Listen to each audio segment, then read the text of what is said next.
après Avignon, Lola Doyon, vous vous promenez aussi de partout pour présenter le film, et c'est un peu normal, parce que c'est vrai que c'est un film qui mérite d'être vu par le maximum de spectateurs, donc différentes.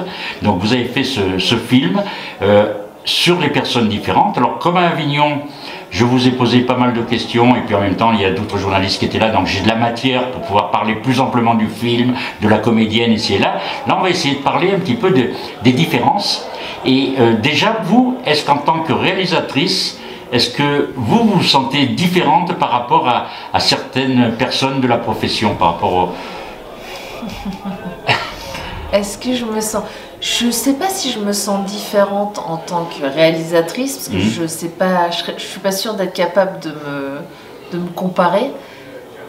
En tant que personne, oui, mais je pense que chacun peut se sentir plus ou moins différent. Oui, de toute façon... oui, je pense que c'est quelque chose qui a pu me marquer, moi, dans ma vie, de me sentir un peu différente. Oui, puis c'est vrai qu'on parle beaucoup de la différence, mais c'est vrai qu'on est tous différents les uns des autres. Donc à un moment donné, un homme, une femme, c'est différent. Donc on n'a pas tous les mêmes aspirations, on n'a pas tous le même ressenti. Donc c'est vrai que la différence, elle est partout finalement. Et c'est vrai que ça peut être un sujet tabou. Donc le fait de faire ce film, ça a été le fait de dire voilà, la différence, il ne faut pas la prendre comme une différence, il faut la prendre comme un atout. Et en même temps, apprendre à se connaître. Oui, je pense que la différence, elle peut être, quand elle est souvent mal considérée. Si on est différent, c'est que les autres sont ensemble et ont sûrement raison. Parce que nous, on se sent différents. Mais je pense qu'effectivement, c'était pas... la volonté forcément du film, c'était pas forcément ça, mais la volonté, c'est effectivement de se dire, bah, si... toutes ces différences pouvaient être réunies, si on pouvait, oui, effectivement, vivre avec toutes nos différences, je pense que ce serait plutôt un atout que... Et oui, ce serait une richesse. Oui, ce serait, je pense, une énorme richesse.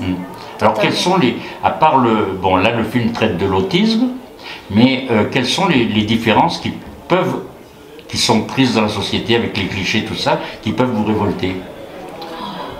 Il y en a beaucoup? Je pense que toute différence est compliquée dès qu'elle est mal acceptée. Je pense que de toute façon, c'est pas tant les différences, c'est de pas inclure, de pas accepter, de pas... Je pense que c'est ça qui est le plus compliqué. Et que justement ce truc de vivre ensemble et d'essayer au maximum, je dis pas que c'est simple, hein, je dis pas que ça se fait demain et que c'est facile, non. Mais en tout cas d'avoir la velléité ou l'ambition de tendre vers ça, de tendre vers un vivre ensemble avec une plus grande acceptation, voilà, de chaque individu.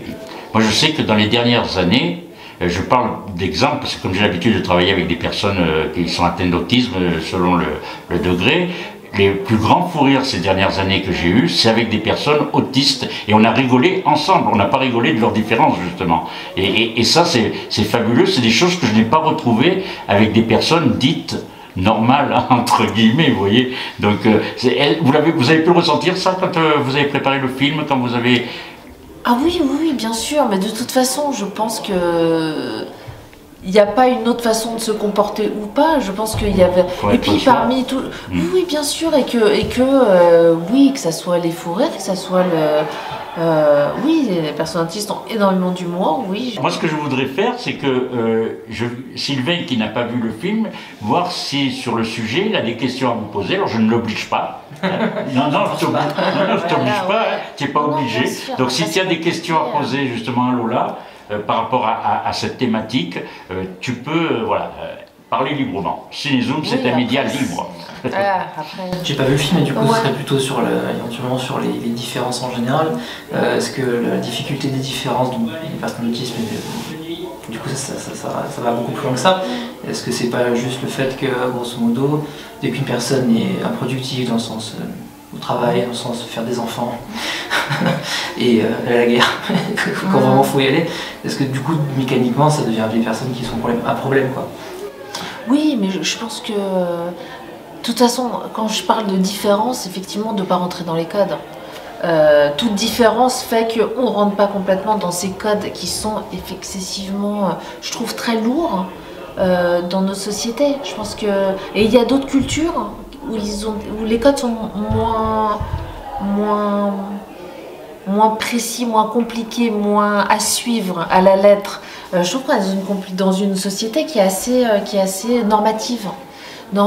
Et effectivement, je suis d'accord, où si on ne rentre pas dans les codes, et même si, je dirais, plus loin, c'est que soit on ne rentre pas dans les codes, soit on n'a pas la velléité de rentrer dans les codes.